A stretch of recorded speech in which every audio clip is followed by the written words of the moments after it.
खोजी टीवी के मुअज़्ज़िज़ दोस्तों, चीन अमेरिका जंग में सऊदी अरब भी कूद पड़ा। बिन सलमान का ऐसा फैसला कि दुनिया दंग रह गई। आखिर सऊदी अरब किसका साथ देगा? क्या सऊदी अरब अमेरिकी पलड़े में अपना वजन डालने जा रहा है? और दूसरी जानिब क्वाड की हालिया मीटिंग में 4 ममालिक के टोले ने चीन मुखालिफ क्या क्या इकदाम किए हैं। अमेरिका, भारत, जापान और ऑस्ट्रेलिया ने मिलकर चीन की तरक्की को रोकने के लिए कौन कौन से खुफिया मुआहदे किए, आज के ज़ेरे नज़र वीडियो में इन्हीं अहम अमूर पर बातचीत की जाएगी। इसलिए आपसे गुजारिश है कि वीडियो को आखिर तक जरूर देखिएगा। तो आइए चलकर मौजू का बाकायदा आगाज करते हैं। मुअज़्ज़िज़ दोस्तों, अगर आप आलमी सियासत पर निगाह दौड़ाएं तो इस वक्त दुनिया 2 हिस्सों में तकसीम है। एक तरफ अमेरिका और इसके इत्तेहादी हैं, तो दूसरी जानिब मुस्तकबिल की सुपर पावर चीन और इसके हमनवा खड़े हैं। अमेरिका चीन की तरक्की को रोकने के लिए एड़ी चोटी का जोर लगा रहा है और क्वाड पर मुश्तमिल 4 ममालिक का टोला इसमें अहम किरदार अदा कर रहा है। चीन के खिलाफ सर जंग के बाकायदा ऐलान के बाद 4 के टोले यानी क्वाड, जिसमें अमेरिका, भारत, जापान और ऑस्ट्रेलिया शामिल हैं, का गुज़श्ता रोज वाशिंगटन में इजलास क्या हुआ कि पूरा भारतीय मीडिया अफगान, पाकिस्तान और चीन के माबैन राब्तों के खिलाफ मैदान में कूद पड़ा और इस सिलसिले में तरह तरह के प्रापोगेंडे किए जा रहे हैं। लेकिन हैरान कुन हद तक अमेरिका और यूरोपियन मीडिया ने इस इजलास को कोई कवरेज नहीं दी, बल्कि हैटी के मुहाजिरीन से होने वाला बहिमाना सलूक, हवावे की चीनी फाइनेंस अफसर की कनाडा से रिहाई, जर्मन इंतखाबात और स्पेन के एक जजीरे में लावे के फट पड़ने के मनाजिर यूरोपीय और अमेरिकी टेलीविजन स्क्रीन पर छाए रहे, जिस पर पूरी दुनिया हैरान है। क्योंकि मोदी ने खसूसी तौर पर इस इजलास की कवरेज करने के लिए अपने गोदी मीडिया को दावत दी थी और इस इजलास में भी पाकिस्तान मुखालिफ इकदामात करने में भारतीय सरकार पेश रही और अफगानिस्तान की सरजमीन से होने वाली भारतीय दहशतगर्दी को पाकिस्तान के सर थोपने की नाकाम कोशिश की गई, जिससे जाहिर होता है कि मोदी अपनी शरंगेजियों की वजह से इज़्तिराब का शिकार हो चुका है और अब इसे कुछ सुझाई नहीं देता कि वो क्या करे। दोस्तों, माहिरीन के मुताबिक अमेरिकी सदर मिस्टर जो बाइडन, जो ट्रंप की आमरीत पसंदी के खिलाफ जमहूरी एजेंडे पर मुंतखब हुए थे, वो भारत के वज़ीर आज़म नरेंद्र मोदी के मुसलमानों के खून से लुथड़े हुए हाथों को अपने हाथ में थामने से गुरेजा नजर आए और उन्हें याद होगा कि गुजरात में मुसलमानों के कत्ले आम के बाद अमेरिका ने मोदी के अमेरिका में दाखिले पर पाबंदी भी लगाई थी और मोदी ने ट्रंप की इंतखाबी मुहिम में बड़े जलसे करके जबरदस्त हिमायत की थी। ताहम मिस्टर जो बाइडन के अमेरिका ने जो बदरीन सलूक हैटी के मुहाजिरीन से किया और क्यूबा से वेनेजुएला और नगारा गोवा तक अमेरिकी जो कर रहे हैं, वो इस्तेमार की जमहूर दोस्ती के पर्दे को चाक करता है। ये एक हकीकत है कि इस वक्त दुनिया को बड़े खतरात दरपेश हैं। अव्वल माहौलियाती तबाही है, जिसका जिक्र पाकिस्तानी वज़ीर आज़म अपने हर आम खिताब में करते हैं और अक़वाम मुत्तहिदा की हालिया रिपोर्ट के मुताबिक माहौलियाती तबाही की तमाम सुर्ख हदें क्रास हो चुकी हैं। माहौलियाती बका के कारकुन दुनिया भर में एहतजाज कर रहे हैं कि कार्बन और माहौलियाती टेम्परेचर में इजाफा फिलफौर रोका जाए और ये कि दुनिया के कसाफत कार ममालिक के इक़दामात निहायत नाकाफी हैं। दूसरा बड़ा मसला आलमी सरमायादाराना निज़ाम है, जिस पर अमेरिका का कब्जा है। इस कब्जे से बेशुमार मसाइल जन्म ले रहे हैं, जबकि तीसरा बड़ा मसला वबाओं और कोविड किस्म की वबाई बीमारियों से इंसानियत को दरपेश खतरात है। दिलचस्प बात यह है कि चीन और इसके सदर इन तीनों बड़े चैलेंजेस से निमटने के लिए कमर बस्ता है। वो कार्बन के निकास को 2030 तक आधा करने और 2060 तक सिफर कर देने को तैयार है। कोविड के खात्मे के लिए इन्होंने हर साल 2 अरब वैक्सीन बिला मुआवजा फ्राहम करने का वादा किया है। रही बात आलमी अजारादारी और सरमायादाराना निजाम की, तो चीन इसे भी चैलेंज कर रहा है और अक़वाम मुत्तहिदा के कवानीन के तहत पुरअमन बकाए बामी की बुनियाद पर तमाम इंसानियत की सांझी शराकती तरक्की पर जोर दे रहा है।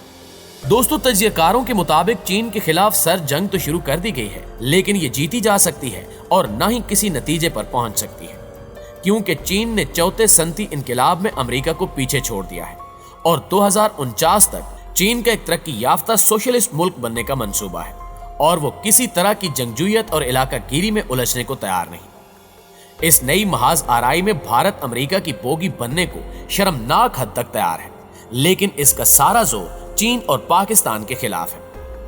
बरसगीर की बदकिस्मती है कि खून रेज तकसीम के बाद दोनों मुल्क इतनी बामी नफरत का शिकार हैं कि एक दूसरे को नुकसान पहुंचाने में ही अपनी आफियत समझते हैं। अब अफगानिस्तान को ही ले लीजिए। अमेरिका के इनखिला से भारत में सफ़े मातम बिछी है اور پاکستان میں شادیانے بج رہے ہیں کہ بھارت کا اثر ختم ہوا، لیکن تمام دنیا پریشان ہے کہ افغانستان کا آتش فشاں کیسے ٹھنڈا پڑے گا۔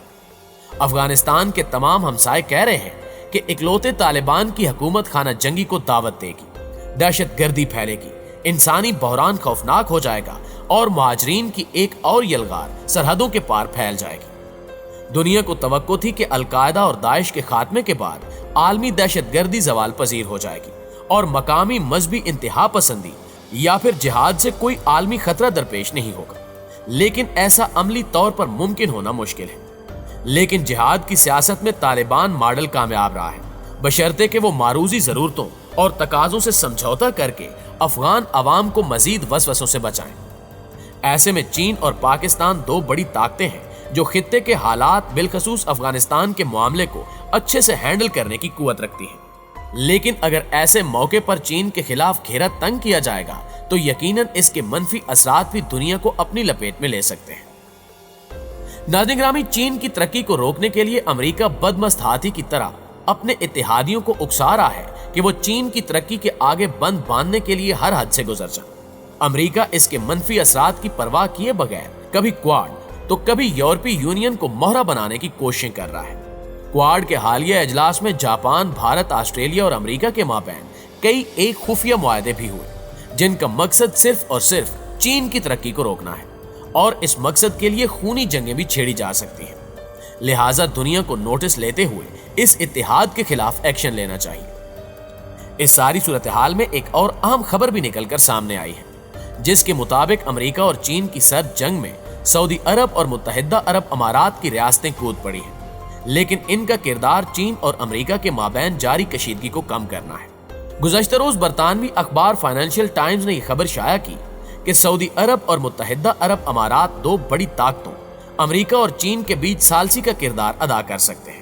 چین کے ساتھ خلیجی ممالک کے تعلقات امریکہ کو ایک حل اور نیا راستہ فراہم کر رہے ہیں۔ سعودی عرب اور متحدہ عرب امارات مشرق وسطیٰ میں بڑی کوششیں کر رہے ہیں تاکہ معاملات کو حل کیا جا سکے، کیونکہ دونوں ممالک بین الاقوامی سطح پر بڑے اثر کے حامل ہیں۔ ریاض اور ابو ظبی واشنگٹن اور بیجنگ کے لیے اچھی نیت رکھتے ہیں۔ اس حوالے سے اندر کی ایک خبر یہ بھی ہے کہ سعودی ولی عہد محمد بن سلمان نے امریکہ اور چین سے رابطے تیز کر دیے ہیں اور بیک ڈور چینلز کی مدد سے چین اور امریکہ کو ایک میز پر لانے کی کوششیں جاری ہیں، لیکن ماہرین کا خیال ہے کہ امریکی شرانگیزیوں کی وجہ سے یہ کوششیں کامیاب نہیں ہو سکیں گی۔ دوسری جانب چین اور امریکہ کے درمیان امکانی نئی سرد جنگ کے بارے میں خبردار کرتے ہوئے اقوام متحدہ کے سربراہ نے کہا ہے کہ دونوں ملکوں کے درمیان تعلقات انتہائی سرد مہری کا شکار ہیں اور ان کی بہتری کی اشد ضرورت ہے۔ بصورت دیگر ان دو بڑی طاقتوں کے درمیان خراب تعلقات کے اثرات پوری دنیا پر پڑ سکتے ہیں۔ اقوام متحدہ کے مطابق دنیا کی دو بڑی معاشی طاقتوں کو آب و ہوا کے بحران کو حل کرنے کے لیے تعاون کرنا چاہیے اور تجارت، ٹیکنالوجی، انسانی حقوق، آن لائن سیکیورٹی اور جنوبی بحیرہ چین کی خود مختاری جیسے مسائل پر آگے بڑھ کر سنجیدگی سے مذاکرات کرنا ہوں گے۔ مگر بدقسمتی سے اس وقت صرف تصادم کی فضا موجود ہے۔ ضرورت اس امر کی ہے کہ دونوں ملکوں کے درمیان قابل عمل تعلقات قائم ہوں۔ ان سپر طاقتوں کے علاوہ بین الاقوامی برادری کے درمیان تعمیری تعلقات کے بغیر بہت سے عالمی چیلنجز سے نمٹا نہیں جا سکتا، جن میں کرونا کے خلاف عالمی سطح پر ویکسین لگانے کی مہم اور آب و ہوا کا بحران سر فہرست ہے۔ عالمی ماہرین کے مطابق دنیا چین اور امریکہ کی سرد جنگ کی وجہ سے دو حصوں میں تقسیم ہو سکتی ہے۔ جیو پولیٹیکل ماحول اور فوجی حکمت عملی کے تناظر میں اس مخاصمت کو ختم کرنا ضروری ہے اور ہر قیمت پر اس سرد جنگ سے بچنا ہوگا، کیونکہ یہ ماضی سے مختلف ہوگی اور غالباً زیادہ خطرناک ہوگی، جسے سنبھالنا بہت مشکل ہوگا۔ اقوام متحدہ کے سربراہ نے اپنے حالیہ بیان میں کہا ہے کہ نئی سرد جنگ پہلے کے مقابلے میں زیادہ تباہ کن ثابت ہو سکتی ہے اور اس وقت سب کچھ غیر یقینی ہے۔ پہلی سرد جنگ میں دونوں فریقوں کو ایٹمی تباہ کاری کے خطرے کا ادراک تھا۔ فی الوقت بحران سے نمٹنے کا کسی کے پاس کوئی تجربہ نہیں ہے۔ عالمی رہنماؤں کو اس وقت دنیا کے 3 بڑے مسئلوں کا سامنا ہے: ماحول کی بگڑتی صورتحال، کرونا کی عالمگیر وبا اور طالبان کے تحت حکومت میں افغانستان کی غیر یقینی صورتحال۔ لہٰذا سب کو متحد ہو کر اس کا مقابلہ کرنا ہوگا۔ دوستو، آپ کی رائے اس بارے میں کیا کہتی ہے؟ کمنٹ کر کے ہمارے ساتھ شیئر ضرور کیجیے گا۔ انشاءاللہ آپ سے ملاقات ہوتی ہے اگلی ویڈیو میں۔ تب تک اپنا اور اپنے پیاروں کا ڈھیر سارا خیال رکھیے۔ اللہ نگہبان۔